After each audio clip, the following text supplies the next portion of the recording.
Você acompanha agora aqui pela TV Evangelizar o programa Rema, uma palavra que pode mudar a sua vida, que pode dar a direção e levar você para a meta.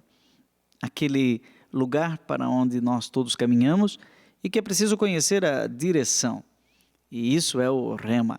A direção misturado com o impulso, com a força. Esse é o objetivo deste programa, deste podcast aqui pela TV Evangelizar. E hoje trazemos uma pessoa que costuma ter nas mãos uma caneta, não é? Que define a direção da vida de muitas pessoas, principalmente crianças em situação de adoção. Ele publicou esse livro, Direito à Convivência Familiar da Criança e do Adolescente. O nome? Sérgio Luiz Kreutz, gaúcho, mas que mora em Curitiba, cidadão do Paraná. Boa noite, doutor Sérgio Kreutz. Boa noite, Padre Joãozinho. É uma grande alegria, um privilégio, uma honra estar aqui neste seu programa. Eu estava vendo aqui o seu livro, Direito à Convivência Familiar da Criança e do Adolescente, né? Direitos fundamentais, princípios constitucionais e alternativas ao acolhimento institucional. Você é juiz. O que é ser um juiz que trata de questões ligadas à infância? Eu já sou juiz há 31 anos, né? Então, já passei por várias... 31 anos? 31 anos. Começou aonde? Comecei em Medianeira como juiz substituto. No Paraná? No Paraná, sempre no Paraná. Depois passei por Campo Largo e depois disso, 7 meses depois, eu fui nomeado juiz titular da comarca de Nova Londrina, que é lá na divisa com o Mato Grosso e São Paulo, bem no bico do Paranapanema lá, onde eu fiquei 3 anos e meio, depois mais 1 ano na cidade de Toledo e 20 anos na cidade de Cascavel. Sempre no Paraná? Sempre no Paraná. Mas agora está em Curitiba? Agora já faz 5 anos que eu estou aqui em Curitiba. Pouco tempo? Pouco tempo. Olhando esse 20 anos, só 5 anos em Curitiba. 5 anos. Na verdade, eu quis permanecer no interior por mais tempo, porque me adaptei muito bem. Inicialmente, claro, quando a gente vai para o interior, a gente quer voltar para a capital, mas quando cheguei em Cascavel, eu me senti em casa, até porque é uma terra colonizada por muitos gaúchos, tem a tradição... Você é gaúcho? Sou gaúcho de Campina das Missões, no Rio Grande do Sul, então, lá em Cascavel, eu realmente me sentia em casa. Mas a gente, assim, quando olha para pessoas de atuação pública, no caso, por exemplo, o prefeito, o governador, o presidente, ou mesmo do legislativo, o deputado estadual, o deputado federal, um senador, um vereador, a gente sabe, a gente vota nele, a gente não vota em juiz, Sim. Né? E são 3 os poderes, né? Executivo, legislativo e o judiciário. O que é ser um juiz? Como é que é isso? Como é que é essa carreira? Né? Porque para a pessoa comum que está nos acompanhando agora, às vezes diz assim, esse é um juiz. Juiz é tudo igual, né? Todo ele julga, né? Isso. O sujeito que cometeu um crime, mas não é todo juiz que trabalha nessa área, porque tem várias áreas do judiciário, não é? É verdade. Hoje nós temos a Justiça do Trabalho, temos a Justiça Federal, temos a Justiça Estadual. A maior, certamente, é a Justiça Estadual, porque ela cuida das questões mais próximas da população. Direito civil, direito tributário, questões de família, de herança, contratos, execuções. E todo juiz faz tudo ou ele tem uma determinada área? Na verdade, a gente faz um concurso, né, público para ingresso na carreira da magistratura. E nessa carreira, na medida em que você vai ascendendo nessa carreira, você vai se especializando. Então, no início, você faz tudo. Você é praticamente um clínico geral. Então, quando você chega, por exemplo, numa comarca como Nova Londrina, que só tem um juiz, você tem que fazer tudo. Entendi. Então, então, quer dizer, aquele juiz lá da base, ele faz tudo? Faz tudo. Na medida em que você vai ascendendo na carreira, claro, quanto maior a cidade também que você vai, maior vai ser a especialização. Então, por exemplo, quando cheguei em Toledo, eu fui para uma vara civil. Então, eu só fazia civil, não fazia mais, não julgava mais crimes, criança e adolescente, nada. Fiquei um ano. Seria penal? Exato, direito penal. Então, não fazia mais isso. Né? Por Entendi. exemplo, em Nova Londrina, eu fiz muitos júris, julgava muito crime. Ainda naquela época, nós fazíamos até a parte trabalhista, que hoje tem uma justiça especializada para isso. E fora as outras questões de contratos, de empresas, de relações comerciais, Entendi. família, infância, tudo. E hoje? Hoje eu sou juiz de 2º grau, porque já vamos dizer assim, estou convocado no Tribunal de Justiça, substituindo desembargadores numa Câmara, onde a gente julga somente recursos. Então, nossa função hoje é rever aquelas decisões proferidas pelos juízes de 1º grau. Entendi. E aí, onde é que entra essa questão da criança e do adolescente? Aliás, eu vou deixar o livro depois aqui, ó. Olha que bacana. Para que você também vá vendo aqui na frente do Dr. Sérgio Kreitz o seu livro, que trata de direitos à convivência familiar da criança. Como surgiu essa ideia de escrever um livro sobre criança e adolescente? Sim, quando eu cheguei em Cascavel, que a gente chama de comarca de entrância final, assim como Curitiba, Londrina, Maringá, são as cidades maiores, a gente chama já é o 3º estágio, o 4º estágio da tua carreira, porque você começa como juiz substituto, juiz de entrância inicial, juiz de entrância intermediária, juiz de entrância final, e depois é o tribunal. Então, esses são os degraus que você vai subir da magistratura estadual. Exato. Então, Cascavel é uma cidade já de entrância final, e lá já há uma especialização. E quando eu cheguei lá, recém havia sido criada a vara da infância e da juventude. Ah, então é esse negócio da vara, né?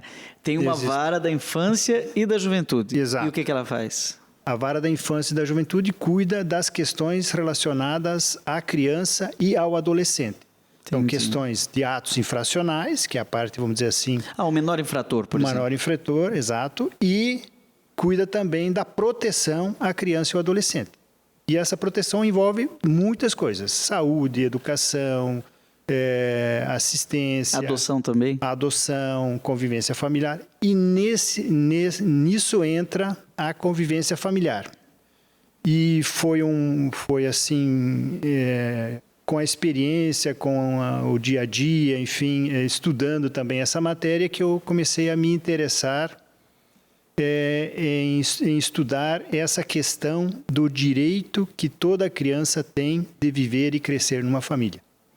O senhor sabe que hoje nós temos no Brasil mais de 30 mil crianças vivendo em instituições. Que tipo de instituição? Assim? Antigamente a gente chamava de orfanatos. Né? Hoje a gente chama de instituições de acolhimento, os antigos abrigos. Ou seja, a criança muitas vezes ela precisa, por algum motivo, por alguma razão, ser retirada da sua família biológica. Porque a família não cuida, porque a família maltrata, porque a família é violenta, porque a família muitas vezes é desestruturada, uso de drogas. Então a justiça vai proteger essa criança. Então a criança está numa situação de risco. Se ela continuar naquela família, ela está correndo risco. Então há necessidade de se retirar essa criança desse ambiente familiar para protegê-la. E aí acontece uma coisa interessante. Nós, tradicionalmente, desde a colonização do Brasil, nossa solução sempre foi pegar essa criança e colocar numa instituição, onde, obviamente, ela não tem a assistência, o cuidado, o afeto de uma família. Porque a instituição é algo frio. Lá as crianças... Os antigos orfanatos. Sim. Por que é algo frio? Porque lá as crianças chegam... E há uma rotatividade muito grande. Crianças todo dia entrando, crianças saindo. Os próprios servidores, as próprias pessoas que trabalham naquela instituição, elas não estão lá sempre. Tem muitos voluntários. Ou seja, a criança tem muitas dificuldades de criar laços afetivos, que são fundamentais para o desenvolvimento. Às vezes até a questão dos irmãos, né? Nós temos em São Paulo o Instituto Menino de São Judas Tadeu, onde normalmente esse programa REMA é feito. Hoje nós estamos aqui em Curitiba, nos estúdios da TV Evangelizar, mas em geral o programa Rema é no Instituto Menino de São Judas Tadeu, que tradicionalmente era um orfanato São Judas Tadeu, Sim. que era só para meninos, né? Sim. E desde que foi promulgado o Estatuto da Criança e do Adolescente, então nós mudamos para um serviço de acolhida da criança e da SAICA, né? A gente chama SAICA, que é o antigo abrigo. Sim. Né? E que o pessoal diz assim, e lá estão os irmãos, se tem 2 irmãos, um menino, 2 meninas, então eles vão todos juntos para lá, e é um grupo menor, são 10, 12, quer dizer, minimamente condições parecidas com uma família. Sim. E quem nos manda as crianças para esse serviço, se você quiser, pode até ir lá em São Paulo e colocar aí no seu Google, dar um Google aí, Instituto Menino de São Judas Tadeu, você vai entender do que eu estou falando. Quem manda é o juiz. Aí a gente sempre fica sabendo, mas quem é esse juiz? Está aqui na minha frente agora. Não é que o doutor Sérgio mande lá para nós, porque ele é do Paraná e nós estamos lá em São Paulo, e a Justiça Estadual, né? Sim. Mas é esse, então, o trabalho que o juiz identifica, esse tipo de situação de criança em situação de vulnerabilidade e risco familiar, e manda para uma instituição que possa dar mínimas condições de acolhida e de desenvolvimento para essa criança, não é isso? Exato. E aí, a partir disso, e principalmente a partir de pesquisas que foram realizadas, principalmente por uma equipe norte-americana da Universidade de Harvard, na Romênia, identificou que esse tipo de acolhimento ele traz enormes prejuízos ao desenvolvimento da criança e do adolescente. E a partir disso, nós começamos a desenvolver em Cascavel um outro tipo de serviço. Em vez dessa criança ir para um abrigo, para uma instituição, nós começamos a selecionar, capacitar famílias. Ah, que diferente. Então, cada vez que uma criança precisa ser afastada da sua família de origem, ela não vai mais para um abrigo. Ela vai para uma família. Doutor Sérgio, daí já não estamos falando de adoção, mas de acolhida. Não é adoção. Olha, gente, eu acho que não sou tão burro, né? Eu conheço bastante coisa e me preparo para fazer uma entrevista como essa. Mas eu nunca me passou pela cabeça essa diferença. Olha que eu sou presidente da mantenedora de 2 abrigos, né? E nunca me dei conta de que possa haver uma família que, ao invés de adotar uma criança como uma espécie de filho, filha, ele possa abrigar com uma determinação judicial. Seria isso? Sim, com uma determinação judicial. Então, o que nós fazemos? Nós preparamos essas famílias para receber temporariamente essas crianças e esses adolescentes até que a situação jurídica dessas crianças seja resolvida. Ou seja, muitas dessas crianças vão retornar para suas famílias de origem. Aliás, esse é o nosso primeiro trabalho. Sempre que há um acolhimento, acontece de vez em quando. Acontece muito. Muito mais do que a adoção. Ou seja, a grande parte dessas crianças que são acolhidas, elas vão voltar para suas famílias de origem. Para isso que o Estado precisa estar presente para tentar reestruturar essa família para que ela possa receber essa criança de volta e cuidar bem dela, que esse que é o objetivo. Tem muita gente nos assistindo aqui. Outro dia eu estraguei meu carro, o carro bateu num negócio lá no meio-fio, e aí eu fui numa oficina. E o sujeito conversa vai, no fim ele nem me cobrou. Ele viu que eu era padre, falei da nosso trabalho social, ele achou aquilo tudo fantástico e acabando nem cobrou. A conversa foi boa. Mas ele disse assim, eu sou uma pessoa revoltada, porque com a justiça. Olha só. Por quê? Ainda bem que não é com a igreja, eu pensei, ainda bem que é com a justiça. Por quê? Porque o meu irmão está há 10 anos tentando adotar uma criança, porque eles não podem ter filhos, então querem adotar uma criança e não conseguem. Eu fiquei pensando cá com meus botões, ele quer suprir um problema familiar e ele vai talvez utilizar a criança como uma espécie de filho, né, que ele não consegue ter.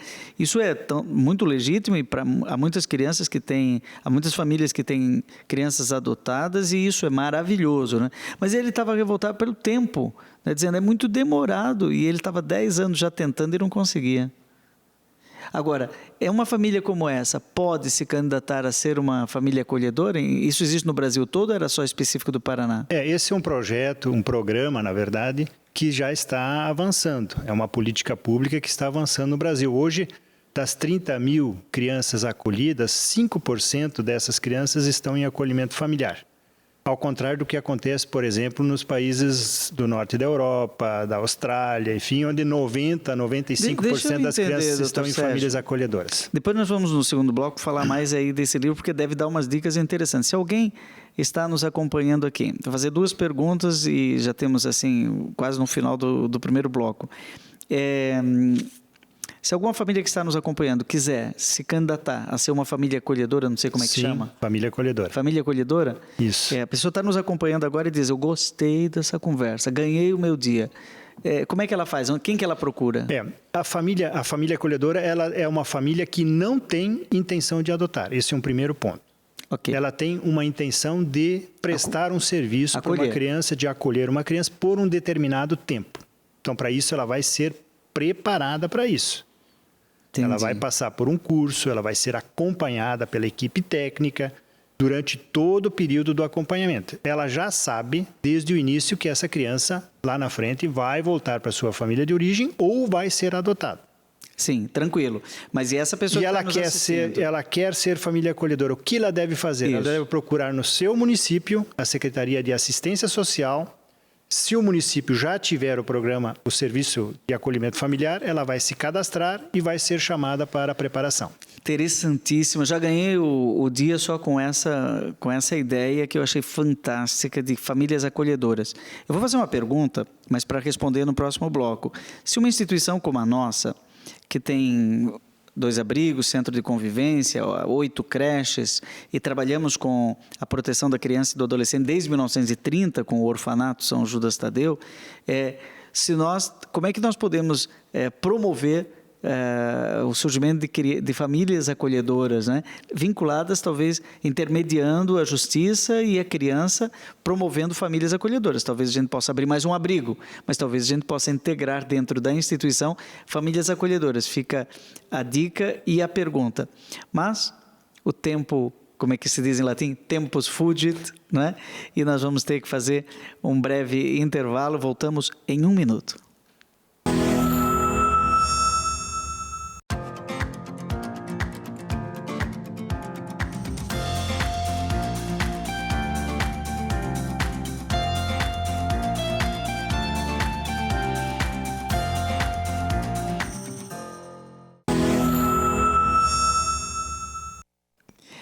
Voltamos aqui com um interessantíssimo programa, nosso podcast Rema, uma palavra que pode mudar a sua vida. O Rema é acolhida, né, de criança, adolescente. Já falamos de uma palavra que no bloco anterior que me surpreendeu e que provavelmente para você que está nos acompanhando é uma novidade também, que pode haver famílias acolhedoras. Estou olhando aqui, no intervalo eu fui olhar na internet e vi que tem um projeto Família Acolhedora, tem um site chamado familiaacolhedora.org.br, que você pode acessar, você que ficou interessado. E já sabemos que em São Paulo também tem, eu vou procurar saber mais sobre isso. E temos aqui palestra do Dr. Sérgio Kreutz, o acolhimento familiar como meio de garantia do direito à convivência familiar de crianças e adolescentes. Aí tem a sua foto aqui, Dr. Sérgio Kreutz, dando uma palestra sobre esse tema e também um livro que está aí no prelo para sair, ou já saiu, né? Você pode procurar. Como é que é o título do livro? O livro chama Acolhimento Familiar, pela editora Juruá. Estará no site da editora. Ou seja, a pessoa coloca acolhimento familiar e já pode adquirir o livro. E essa questão de uma instituição como a nossa se integrar com a justiça para encontrar famílias, né? Por exemplo, nós somos uma instituição confessional da Igreja Católica e da Congregação dos Padres do Sagrado Coração de Jesus. E temos as paróquias, é um projeto que merece ser divulgado, porque como é que as famílias vão saber, né, que podem se tornar famílias acolhedoras? Se a gente for ver, vamos dizer assim, o histórico dos acolhimentos no Brasil, a igreja tem uma importância fundamental, até porque as primeiras instituições de acolhimento foram da igreja, né? E elas vieram até hoje, grande parte ainda estão ligadas a igrejas. E cada uma dessas instituições hoje pode sim também desenvolver paralelamente à sua instituição de acolhimento o serviço de acolhimento familiar. Claro que para isso ele precisa entrar em contato com a secretaria responsável, que normalmente é a Secretaria de Assistência Social do município, porque esse é um serviço do município.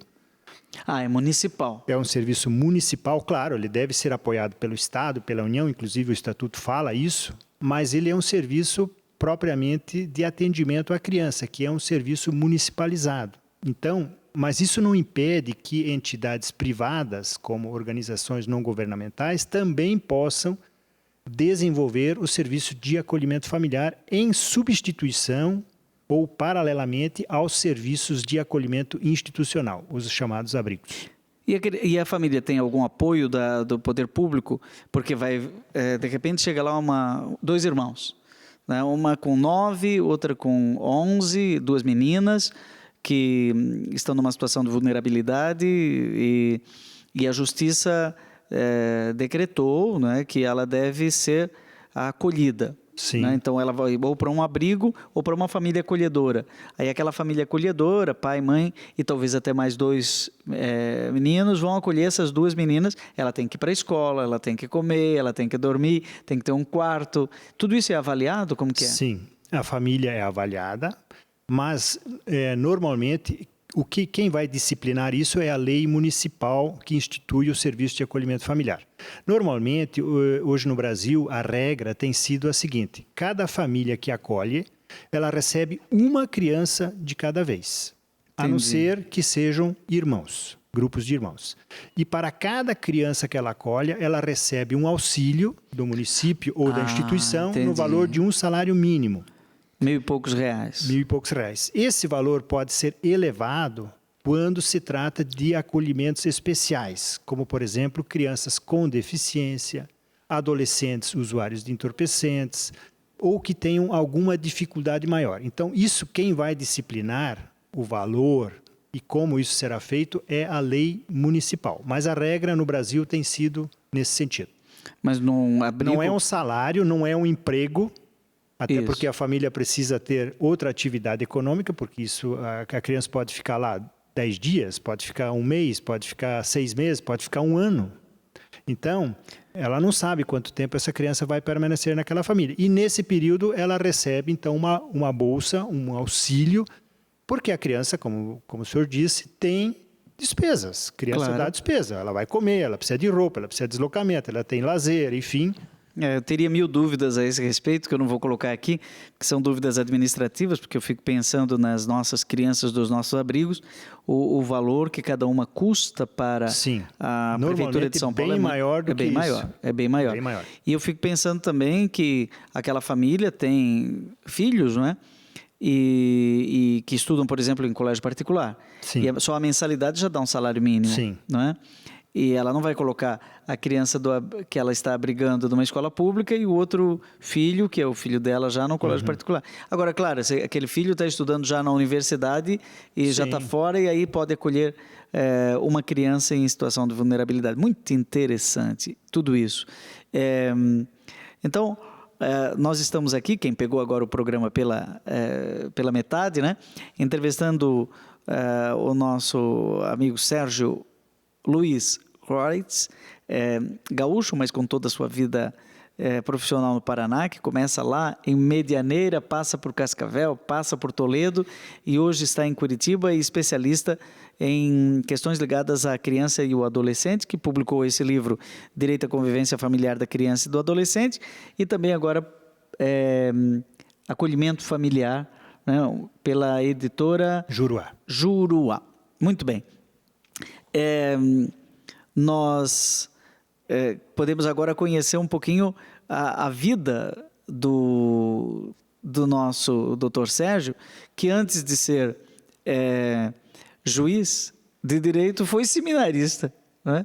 Eu posso dizer para você que foi meu colega de seminário, né, de 1977 em Corupá até 1984, em Brusque, já como filósofo, que daí resolve seguir um outro rema, um outro caminho e se aprofunda na área do direito, se torna um juiz e hoje está aqui diante de nós falando maravilhas a respeito de criança e de adolescente, de certa forma um sacerdócio, né?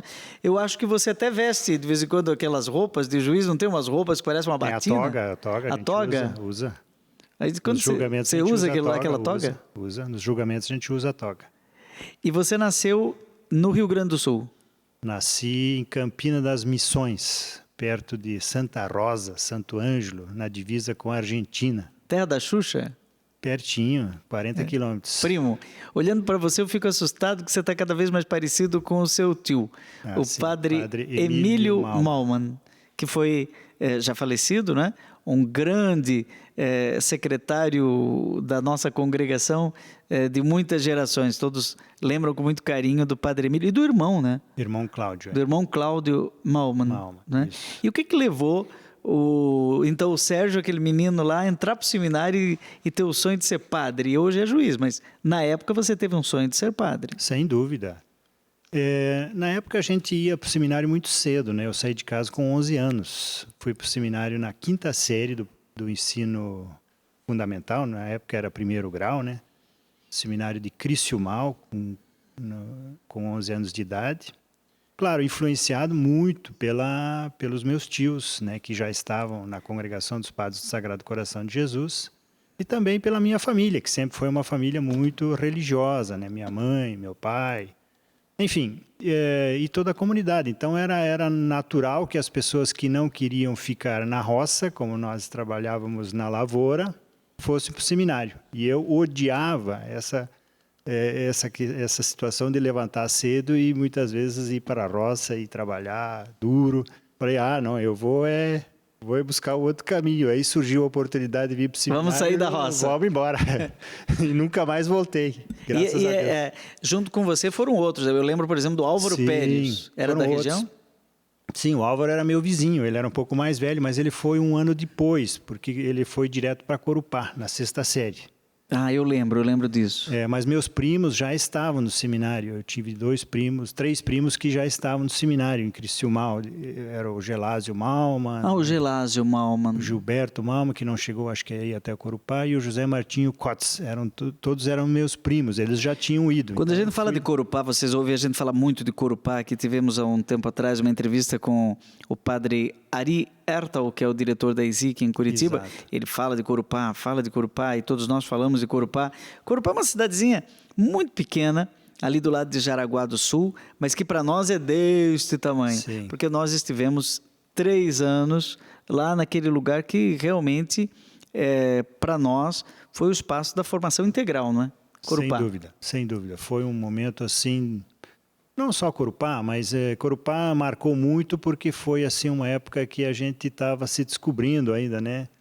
E claro, lá muitas amizades que permanecem até hoje surgiram naquele seminário. Foi Padre Vilberto, o Padre Augusto, os dois já falecidos, o Padre Adolfo Riuse, né, também já falecido. José Cauling. Tão bom recordar, né?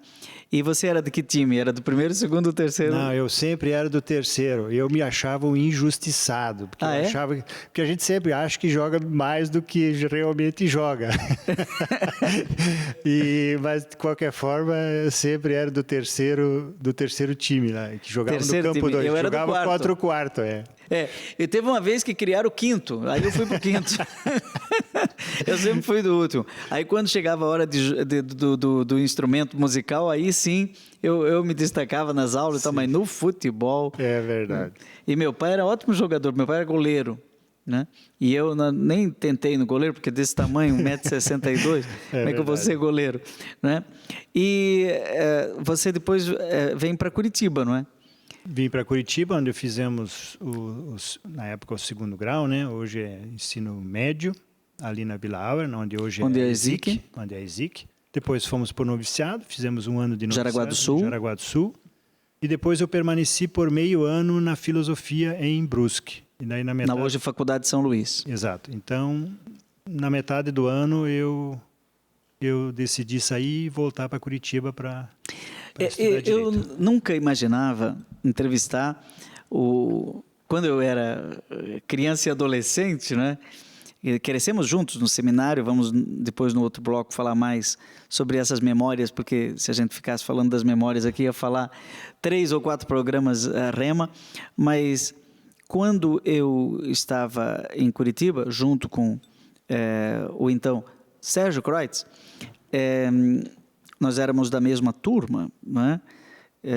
80, 81, 82 foi o tempo que a gente passou em Curitiba. Eu já fazia músicas. Eu não sei se você lembra como as coisas às vezes se juntam, né? Mas lá naquele período eu fiz uma opereta. Sim. E a opereta falava de um menino que estava em situação de vulnerabilidade, o Pedrinho, né? Você lembra disso que a gente apresentou? Eu lembro. Apresentou. Você era ator, não, né? Não, eu nunca fui nem ator e nem cantor. O seminário eu não... Não, mas eu ouvi dizer... Né? Se não me engano, essa opereta não foi apresentada para a gente arrecadar fundos para a nossa viagem para o Rio de Janeiro. Para o Rio de Janeiro. De formatura no ensino médio. Hoje, ensino médio, na época, 2º grau. E tínhamos ali grandes atores, né? Que éramos nós mesmos. Né? E eu fiz todas as músicas. E a opereta falava de uma criança que era abandonada pelos pais. Nesse período... o teatro dizia o seguinte, que o Pedrinho morava numa favela, né, e é abandonado pelos pais e daí é acolhido pelo tio. E olha só, se a gente voltar atrás, 40 anos, né, e voltar para Curitiba, para aquela opereta, falava sobre isso aqui, ó, direito à convivência familiar da criança e do adolescente. Exatamente. Que coisa impressionante. Você acha que às vezes essas memórias da infância podem ficar marcadas e gerar coisas para o futuro? Como é que você vê essa? Sem dúvida. Eu creio nisso. Eu acho também que a minha percepção dessa necessidade da criança passou também pela experiência que nós tivemos. Porque, veja bem, nós fomos para o seminário, nos afastamos das nossas famílias, mas nós não fomos afastados, nós fomos porque queríamos. E mantivemos sempre os laços de afeto, de carinho. A nossa ligação com a família nunca se desfez. A tal ponto que eu tenho lá em casa umas caixas cheias de cartas que eu escrevia e que recebia da minha família. Porque naquele tempo a comunicação era feita por cartas. Então, e essas cartas estão recheadas de memórias de afeto e de carinho. E quando a gente vê essas crianças sendo afastadas, eu me sinto um pouco... Porque a gente sofria também, não era fácil. Não era nada fácil. Principalmente para nós que saíamos lá do interior do Rio Grande do Sul e íamos aqui para o interior de Santa Catarina, só voltávamos a cada 6 meses para casa. Era muito dolorido, era difícil. Então, essa experiência, para mim, foi muito importante. Não sei se eu interpreto corretamente, mas você, ao deliberar hoje como juiz a respeito de uma criança que vai ser acolhida por uma família, sim, ou se tornar uma referência nacional e até latino-americana, né, no acolhimento familiar, né, como solução para essa criança em situação de vulnerabilidade, você fala como quem viveu, não é que você foi um órfão, né? Não. Abandonado pela família, de jeito nenhum, mas viveu longe da família desde os 11 anos de idade até praticamente sua juventude. Exatamente. Eu saí aos 11 anos de idade, assim como o senhor, né, padre? E nunca mais retornamos a conviver por longos tempos com a família. Então, esse afastamento aconteceu muito cedo, mas nunca nos impediu de mantermos esse relacionamento muito próximo com a família, apesar da distância. Então, claro, quando a gente vê que uma criança é retirada da família, ela precisa construir novos vínculos, porque o vínculo é essencial para o desenvolvimento de uma criança e do adolescente. Vamos voltar a falar sobre isso? Como está terminando esse bloco, eu vou cantar uma música, só um pedacinho, depois eu vou voltar no próximo bloco com essa canção. A última vez que você escutou essa música, eu acho que é a última vez que eu cantei também, foi lá na Opereta em 1980, 81, 80 em 1982. Agora, eu queria saber depois como é que um juiz que hoje trabalha na vara da infância, que trabalha em adoção, etc., ouve uma melodia que eu nunca cantei na TV, porque é música da minha infância. Talvez uma das primeiras que eu compus. Foi triste a sua sorte, desde o dia em que nasceu. Sua mãe morreu no parto e Pedrinho assim cresceu. Com os moleques na favela, numa vida infernal, sem comida na panela, sem o amor maternal. Isso em 1983 eu compus, hoje eu estou cantando na frente de alguém que trabalha... A música atualíssima. Atualíssima. Olha, nós estamos agora chegando aqui no final do nosso segundo bloco, né? Vamos ter que fazer 10 blocos desse programa hoje. Mas a gente vai fazer um breve intervalo e volta com um pouco mais de Dr. Sérgio Kreitz.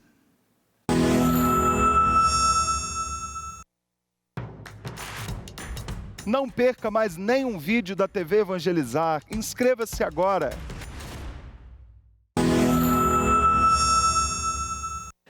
Voltamos para o último bloco aqui no programa Rema na TV Evangelizar com o Dr. Sérgio Luiz Kreitz, colega de infância. Agora você já sabe que nós temos uma história conjunta desde a 6ª, 7ª, 8ª série em Corupá, depois o ensino médio, na época, 2º grau em Curitiba, e que participamos juntos de um teatro de encerramento do ensino médio que falava de uma criança abandonada, e hoje ele é juiz que trata com a questão da infância e do adolescente. Eu estava cantando no bloco anterior essa música que eu nunca mostrei para ninguém e que nós cantávamos nesse teatro, era a música tema do teatro, né?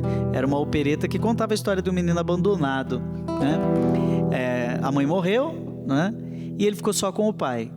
E aí a segunda estrofe diz assim, agora depois eu quero ver como é que você ouve. Você estava me dizendo no intervalo, a música é muito atual, não parece que é lá de um menino que nem tinha ainda pelinho no sovaco, né? Era um adolescente, era uma criança, estava começando a fazer a barba, né? É verdade. Seu pai era seu tudo e um dia o deixou com seu tio, que era um malvado, e Pedrinho assim cresceu. Com os moleques da favela, numa vida infernal, sem comida na panela, sem o amor maternal. Que maravilha, maravilhoso. Realmente vale a pena gravar, né? Não, nunca pensei em gravar. Como é uma opereta, são 10 músicas. Eu nunca mostrei nenhuma das 10, né? Muito, muito atual a música. Só que são músicas de dramaturgia. Elas fazem sentido dentro de uma cena, não é? Depois disso eu já fiz algumas operetas, já fiz mais de 1000 músicas.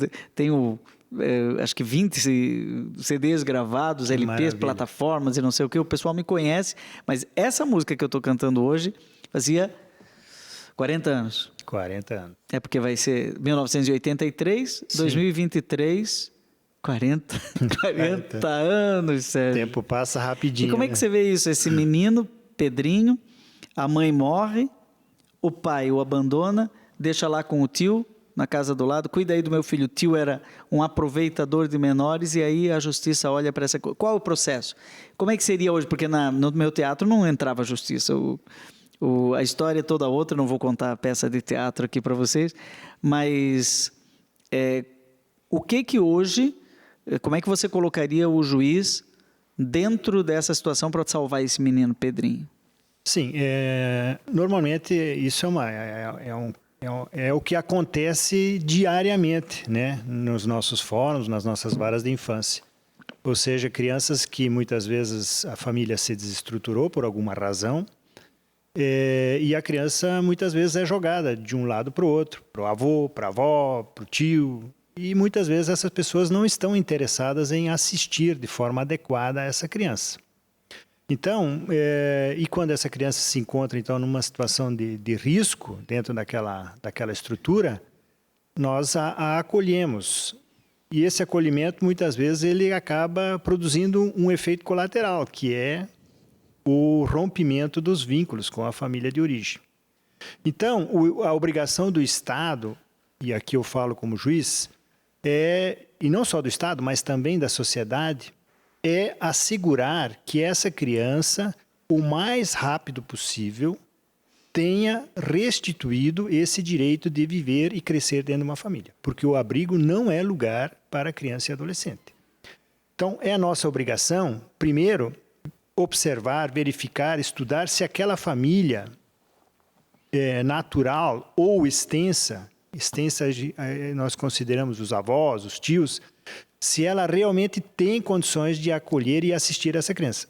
Se nós constatarmos que isso não é possível, nós temos que partir para uma outra opção, que é a adoção. Então, isso tem que ser feito dentro de um prazo, não pode se eternizar, mas também não pode ser feito de forma atropelada. Então, muitas vezes, quando a pessoa está lá esperando há anos a adoção, não é porque nós estamos preocupados com essa pessoa, nós temos que estar preocupados com a criança que está acolhida.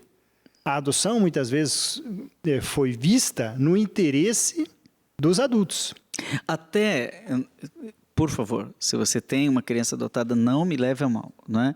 Eu conheço famílias maravilhosas, Sim, com situações de adoção maravilhosas. Mas, às vezes, pode ser que ele esteja com um problema.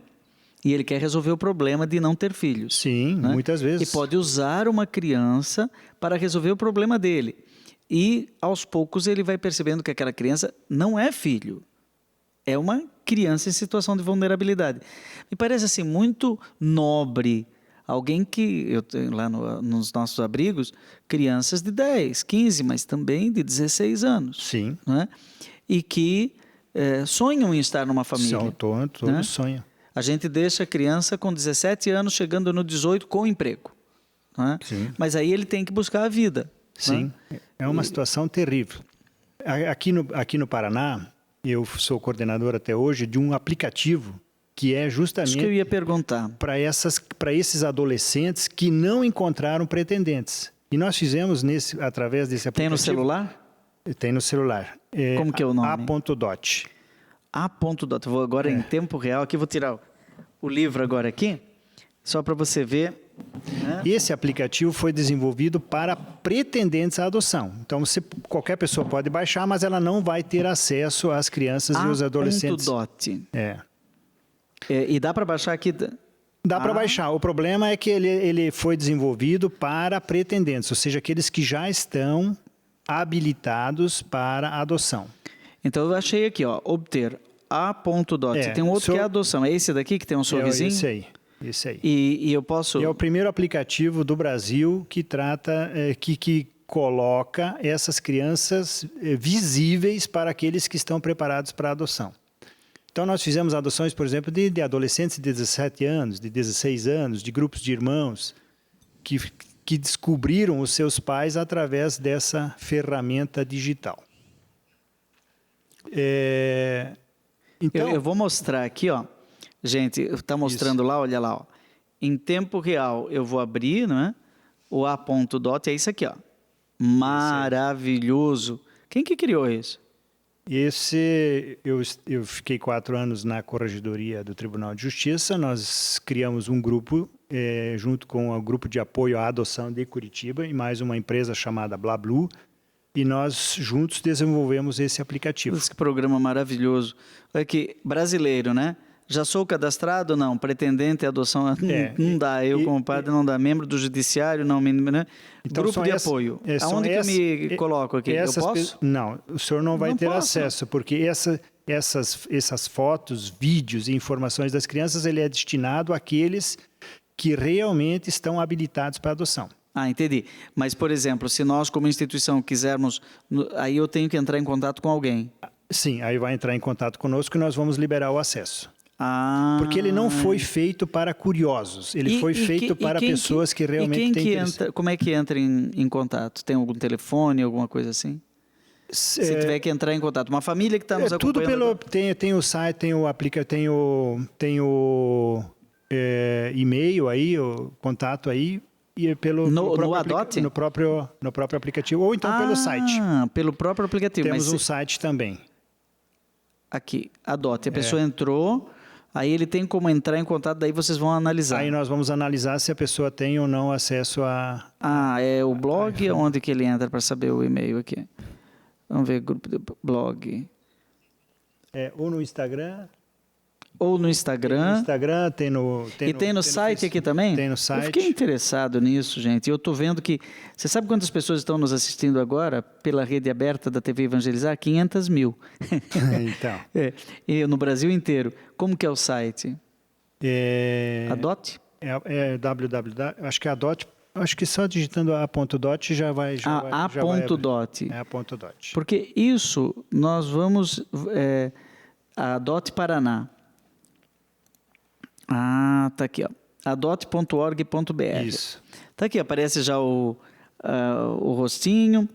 adote.org.br, você entra ali nesse site, porque hoje tudo é internet, né? Tudo é internet. Baixa o aplicativo ou então entra em contato com as pessoas. Um aplicativo que conecta crianças e adolescentes em condições de adoção. Aqui não sei se tem o e-mail, não é? Mas nós vamos fazer a divulgação no YouTube Padre Joãozinho. Depois eu vou passar também para a TV Evangelizar as informações no descritivo do vídeo no YouTube, o vídeo deste programa, não é?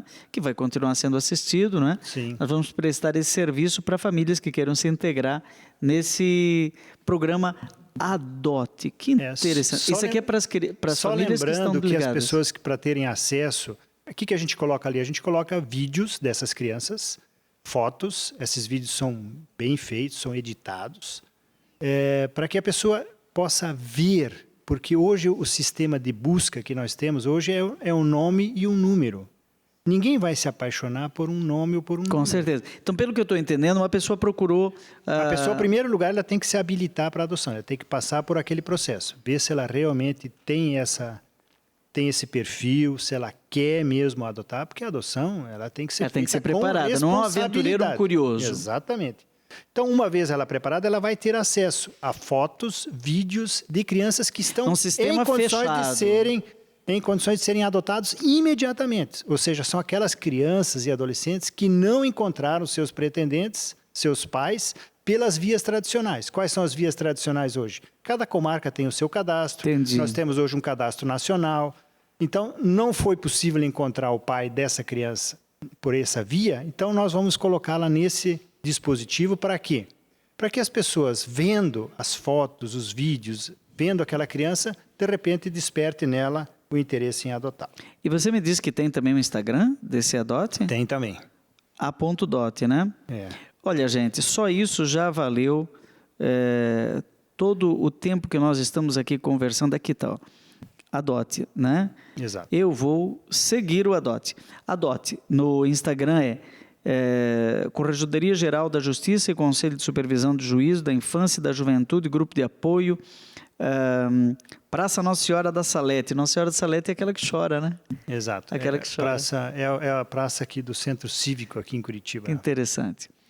Dr. Sérgio Kreutz, amigo de infância, que me inspirou uma música 40 anos atrás. Não, a música certamente ficou no inconsciente dele, ele nem sabe, mas ele pensou, um dia eu vou resolver o problema do Pedrinho. É verdade. E tá aí, o Pedrinho não foi adotado porque era uma fantasia da nossa infância, da nossa adolescência. Mas quantos Pedrinhos tem por aí, né? Quantos Pedrinhos, E o que você diria para as pessoas hoje que estão diante de uma situação como famílias que possivelmente poderão se tornar acolhedoras? O que você diria para essas famílias, como quem trabalha diariamente com isso?